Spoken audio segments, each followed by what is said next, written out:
Before slasher killers, jump scares, or found footage, there was Gothic horror. Moody, stylish, and absolutely dripping with dread. This is the genre that gave us haunted mansions, doom lovers, mad scientists, and monsters with more tragedy than terror. In this video, we're diving into the dark roots of Gothic horror, how it started, how it evolved, and why it still shapes horror today. Think of it as horror's dramatic, brooding ancestor that still knows how to steal the spotlight. Oh, for God's sake, come on! Are you trying to make me look like a fool? Okay, now let's grab our haunted essentials in order to really get into the Gothic spirit of this video. Our weird looking skeleton skull, haunted lampstick, haunted candlestick. Got our copy of an actual Gothic horror novel right here, okay? This is ancient. Make sure it's ancient. All right, now let's get into it.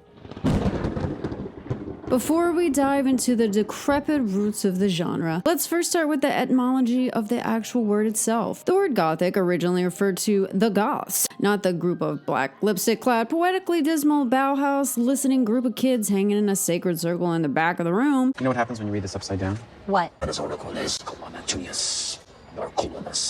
a group of Germanic tribes associated with the fall of the Western Roman Empire. Later, in the Renaissance and Enlightenment eras, the term Gothic was used to pejoratively describe anything considered barbaric, medieval, or irrational, particularly when contrasting it with classical order, reason, and enlightened philosophy. Which makes a lot of sense because the lighting in this genre is moody at best. By the 18th century, Gothic became tied to architecture, particularly the cathedrals and castles of medieval Europe, characterized by pointed arches, vaulted ceilings, flying buttresses, and grotesque ornamentation. As you can see, I sort of have some on my earrings. But they're making another cameo in this video in addition to the body horror videos we've previously done. These buildings were seen as remnants of a darker, superstitious past. The word would then be expanded to describe other artistic endeavors other than architecture. It wasn't until the first novel widely recognized as Gothic, The Castle of Otranto by Horace Walpole, was published in 1764 that it developed into an entire genre itself. Though technically his subtitled second edition, The Castle of Otranto, a Gothic story, was not released until 1765, which established the label for literature. Walpole blended medieval settings, castles, crypts, supernatural events, melodrama, and romance. He framed the novel as a found manuscript to lend it authenticity, becoming a key Gothic device. From the late 18th through early 19th centuries, authors such as Anne Radcliffe, who did The Mysteries of Udolpho in 1794, and Matthew Gregory Lewis, who wrote the infamous The Monk in 1796, expanded the style. Remote landscapes, terrified heroines, tyrannical villains, hidden pasts. Gothic literature arose in part as a reaction to the Age of Enlightenment and rationalism. It embraced feeling, the uncanny, fear of the unknown. Now, I will make a note that Anne Radcliffe specifically made the differentiation between terror and horror, but that is mainly a biased, critical distinction that often elevates one by downplaying the other, and I don't like that, so we're not really going to get into that. Over time, Gothic horror branched into some genres. Get ready, because we got vampire Gothic, haunted house Gothic, Gothic romance, gaslamp fantasy, Gothic ghost story, suburban Gothic, and my personal favorite, Southern Gothic. Of course, this genre expanded outside the realm of cinema and literature, the goth subculture of fashion, music, and visual art, but we're solely focusing on the Gothic horror film genre, not any music or art or otherwise, all of which I am still a big fan of, just not going over in this video. Other prominent works of this genre include Mary Shelley's iconic masterpiece Frankenstein or The Modern Prometheus in 1818, Oscar Wilde's The Picture of Dorian Gray in 1891, and Bram Stoker's Dracula in 1897. These novels are worth a read or two and are some of my favorites, and certainly classics of the horror genre. Before we move on to talking about the transition into cinema, let's go over some of the Gothic horror genre's key tropes and themes. Some of the key features of early Gothic literature included decaying architecture, sublime landscapes, the supernatural or unexplained, terror versus horror. Again, Radcliffe distinguished these and we're not going over them. In the Victorian era, the genre evolved, with works such as Dr. Jekyll and Mr. Hyde incorporating science, the double, and modern anxieties. Now let's take a look through the Gothic horror looking glass and discover and explore the 9 key tropes of Gothic horror. One of the most iconic elements in Gothic horror fiction, the setting, includes the castle, the mansion, the creepy monastery, the decrepit crypt, which all contribute to the overall theme of Gothic horror fiction. These elements often become characters themselves, representing decay, history, reflection, and memory, and represent the past holds on the present. Hidden passageways, trapdoors, secret rooms, dark corridors, and winding staircases all contribute to the setting that embodies fear. Weather and atmosphere also amplify these elements with storms, moonlight, mist, and crumbling walls reflecting any emotional or supernatural turbulence. The architecture externalizes inner fear, characters trapped by their own mind or legacy, and the buildings themselves become a metaphor for a haunted self or family and a vulnerability to fear. Closely tied to setting, Gothic horror literature often leaves characters physically or psychologically isolated. They are cut off from help, from society, and or rationality. Remember the etymology of the word being the antithesis of the Renaissance/Enlightenment philosophy. Some of the specific aspects include vulnerable heroines, emotional isolation, and social or moral alienation. To briefly expand on these aspects, the vulnerable heroine trope is a more accurate interpretation of the common character facing terror or horror. Many of the novels feature these heroines facing tyrannical men, sexual danger, and captivity. Many feminist scholars expand on how Gothic horror as a genre reflects the female anxieties of the period in historical context. Emotional isolation is emphasized through characters whose past, secrets, or identity separate them from others, which also usually involve or lead to characters who deviate from societal norms and who are/become outsiders who also face oppression or secret guilds. All these aspects equate to isolation, which amplifies fear, both fear of external threat and internal collapse. It allows the Gothic narrative to focus on internal states as well as external horrors. The Who? Okay, so I know that's a lot of names, but they are all relevant. These figures are common in Gothic horror literature: brooding, flawed, haunted by guilt or desire, and morally ambiguous. Gothic often features characters who are outsiders, monsters or exiles, or a doubling of identity. These characters are often charismatic but dark, attractive but dangerous, and have that outsider status, aka the Victorian bad boy. We're talking about our Heathcliffs on Adderall, or what was the equivalent of Adderall back in the Victorian era? Meth? Absinthe? They used to prescribe meth as medication. Their self-destruction or ruin often drives the narrative. Finally, they embody, no pun intended, the conflict between freedom and constraint and seduction and damnation. The Gothic persona of these figures personalizes the horror. The monstrous is not just external but internalized.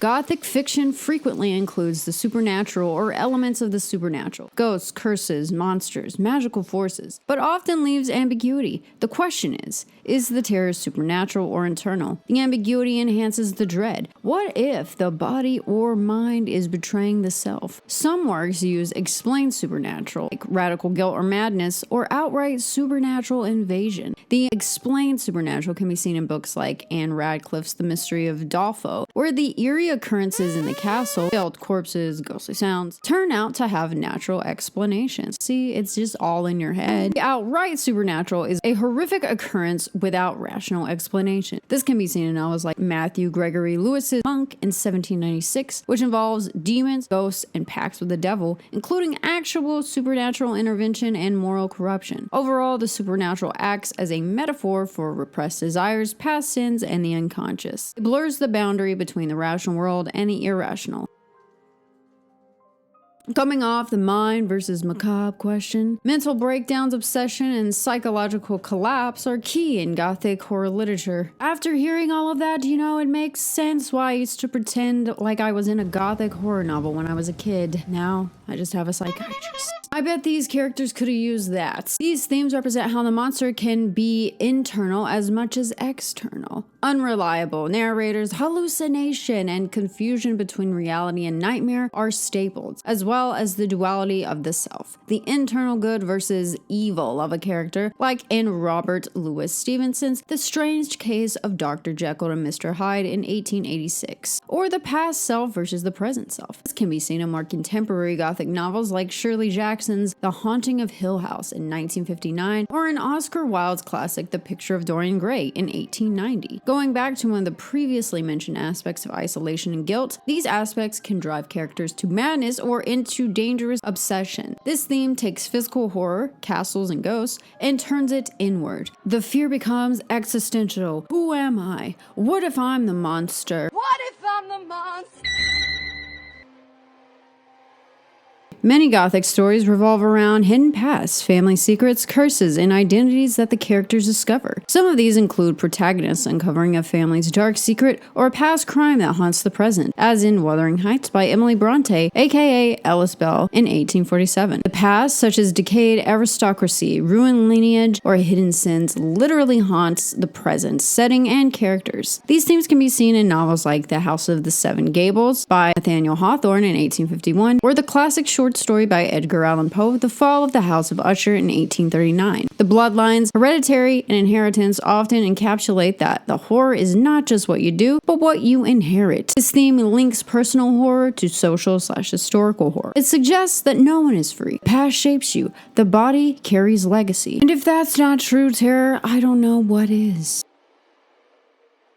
Gothic horror often features love, but not the rom-com silly benign love of idealized contemporary interpretation. It's rather passionate, seductive, and sometimes violent, coerced, and often intertwined with danger. For example, the heroine/hero may meet a dark, brooding figure, or a seductive vampire, or a monstrous lover. We're hitting all my toxic kinks here. Transgressions include sexual and moral, while social boundaries are broken. The body becomes the site of desire and horror. Romance, often becoming a source of feel, becomes a harbinger of doom. Gothic horror uses these elements to explore fear through desire. What you yearn for may ruin you. This tension heightens the horror's emotional charge. Gothic tales often involve a moral transgression, as mentioned before, and its consequences: sin, hubris, and forbidden knowledge. The guilt or fall of the character is intimately tied to horror. This can include the moral debate on science and its playing God forewarning. Science gone too far, like in Mary Shelley's Frankenstein or the modern Prometheus, or forbidden love or pride, which all inevitably lead to punishment, often bodily or psychologically. Thus, the body, representing a site of sin/horror, becomes corrupt, decayed, and transformed, as much as the ruins and architecture around them. This theme taps into the fear that the body reflects the soul's corruption. Horror is then not random, but consequence itself. Structurally, many Gothic novels use diaries, letters, found manuscripts, or multiple narrators to intensify realism and suspense, like in Bram Stoker's Dracula in 1897, which uses multiple letters and diary entries from various characters to tell the story. Some of these structures can also include fragmented accounts, layered narrators, and text within text. This structure blurs fictions versus truth, creating unreliability and a sense of uncanny authenticity. It places the reader inside the terror as witness, as investigator, rather than just a passive observer. Gothic horror isn't just about ghosts and vampires. It's about how the past clings to the present, how architecture cages us, how the body betrays the mind, and how desire can be our own undoing. In Gothic literature, the castle isn't just a location, it's a prison or a memory. The heroine isn't just threatened or in danger, she is haunted by her lineage. The monster isn't just out there, it might be existing, laying dormant inside. And the story doesn't just tell you scary things, it shows you that the walls remember, the bedrooms weep, and the body is never entirely our own. Obviously, Gothic horror as a film genre pulls heavily from Gothic fiction, recreating its tropes and visuals: castles, shadows, decaying mansions, misty moors, sinister secrets. In fact, these atmospheric descriptions adapted well to the early silent silver screen, making most of the chiaroscuro and lack of audio focusing more on the visual intensity. The earliest films that build on these themes include Les Mignons du Diable, or The House of the Devil, or The Haunted Castle, or The Devil's Castle in 1896 by Georges Méliès, Dr. Jekyll and Mr. Hyde by Otis Turner in 1908, and a 1910 version of Frankenstein by J. Searle Dawley. Other silent adaptations include A Fool There Was by Frank Powell in 1915, starring the amazing Theda Bara. Know that it's technically a drama, but it has Gothic elements. Nosferatu, A Symphony of Horror in 1922, which we've also gone over in another video I have dedicated entirely to that movie. The Phantom of the Opera by Lon Chaney, Rupert Julian, Edward Sedgwick, and Ernst Lemel in 1925, and The Fall of the House of Usher by Jean Epstein in 1928. As the talkies and sound took over cinema landscape, the scope for Gothic horror broadened, expanding the Gothic horror stories with transatlantic appeal. One of the major expansions for the genre include the Hollywood Universal monster movies of the 1930s to the 40s. Though they are not always labeled Gothic explicitly, they have inherent Gothic tropes: old mansions, the outsider monster, and scientific hubris. Some notably you may recognize as Frankenstein by James Whale in 1931, Dracula by Todd Browning and Karl Freund in 1931, The Phantom of the Opera by Arthur Lubin in 1943, and of course all the supplemental Dracula and Frankenstein movies that followed. My favorite Universal horror film, The Creature from the Black Lagoon, is not featured in this list. It is technically not Gothic. But if you'd like me to do a comprehensive video on the Universal horror monsters and movies, make sure you give this video a like, subscribe to the channel if you're not already. Gothic horror had a revival in the late 1950s to the late 1970s in the UK with a little tiny UK studio that we are very familiar with on this channel if you've been here for a while. Hammer Films production. This production house made Gothic horror films, starting with their breakthrough The Curse of Frankenstein in 1957, credited with being the Euro-American Gothic revival starting point, which marked a shift towards vivid color, heightened eroticism, and more explicit gore within the classic Gothic genre and monster framework. Additionally, female characters in Hammer films gained more screen time and complexity than earlier Gothic films, reflecting the changing 1960s and 70s culture. Unfortunately, by the late 1970s, Hammer's reign on horror declined with the emergence of graphic slashers and supernatural horror. The Gothic melodrama now seemed less appealing and more subdued in comparison to these genres. Now, before all that doom and gloom and the inevitable end of Hammer, the US was competing with Hammer at the same time. The Gothic genre continued expanding from some of the earlier Universal horror films, manifesting in both heritage Gothic, like Haunted Houses, Family Curses, like the Corman and Price classic, The House of Usher in 1960, and more overtly transgressive narratives, which include sexuality, violence, social critique, like Burnt Offerings in 1976. The haunted house remains central, but increasingly the horror is tied to social anxieties, suburbia, the nuclear family, wealth, and consumerism. Burnt Offerings is a prime example of this, with analyzing the psychological destruction of a family facilitated by supernatural forces in their home. Some other notable U.S. Gothic horror films include The Innocents in 1961, Haunted Palace in 1963, The Haunting in 1963, The Terror in 1963. These American films both borrowed from and responded to the British Gothic revival. Atmospheric settings, haunted legacies, aesthetic richness, but adapted for American culture and audiences. Sadly, just as British Gothic horror, the Gothic horror genre in the US began to lose traction with audiences by the late 1970s. But remnants of the genre, like setting and mood, persisted. Onwards into the 1980s, Gothic horror elements like the haunted house setting, large mansions, psychological hauntings, and legacies of the past continued. Additionally, the genre's visual and thematic aspects appear in later works that embrace atmosphere rather than jump scares. The Gothic idea of the body, the house, the legacy continuing to haunt remains influential in horror, thriller, and even mainstream genre cinema. It would be a while after this time before another revival would take place in the mid-2010s, but sporadic films would keep the genre simmering in the meantime.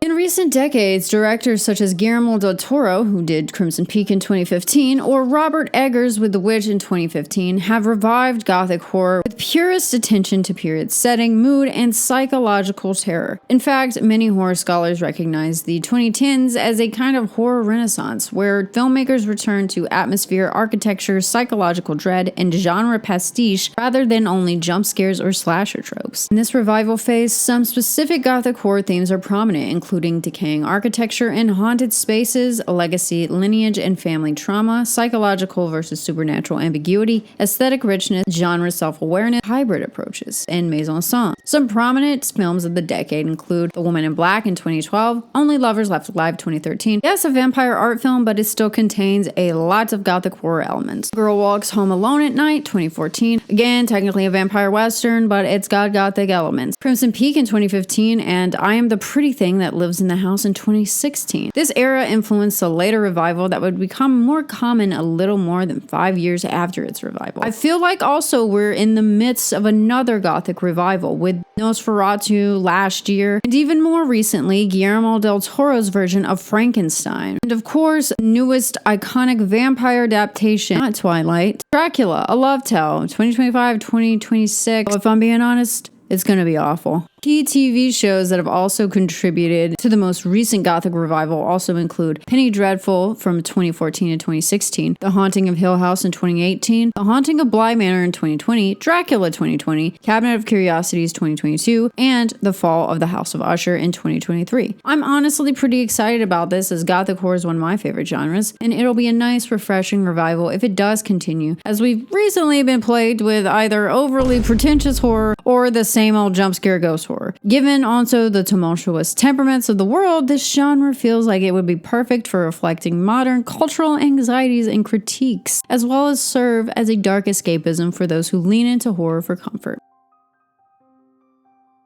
From crumbling castles to fog-choked moors, from haunted mansions to the twisted corridors of the mind, Gothic horror has haunted our literature, our screens, and our fears for over 250 years. It's more than cobwebs and vampires, it's about what we fear when the lights go out inside us. Gothic horror reminds us of the past's power over the present. We see the ruins, the secrets, the inheritance of sin. It opens space to explore interiority, fear, psychology, and societal anxieties like class, gender, and sexuality. The monster reflects the self. In film terms, Gothic horror influenced horror's aesthetics, location-based terror, atmosphere, the haunted building as the protagonist, and it continues to influence today's horror, even in body horror, splatter, and psychological thrillers. Overall, the Gothic sensibility persists, allowing us to forego reason, explore human nature and behavior, and experience a cathartic emotional confrontation. If you enjoyed this journey through the shadows, make sure you give this video a like, subscribe to the channel if you're not already, and hit that bell so you don't miss out on any of the future horror deep dives we cover on this channel. Anyway, thank you so much for watching and stay safe, and I'll see you in the next video. Bye!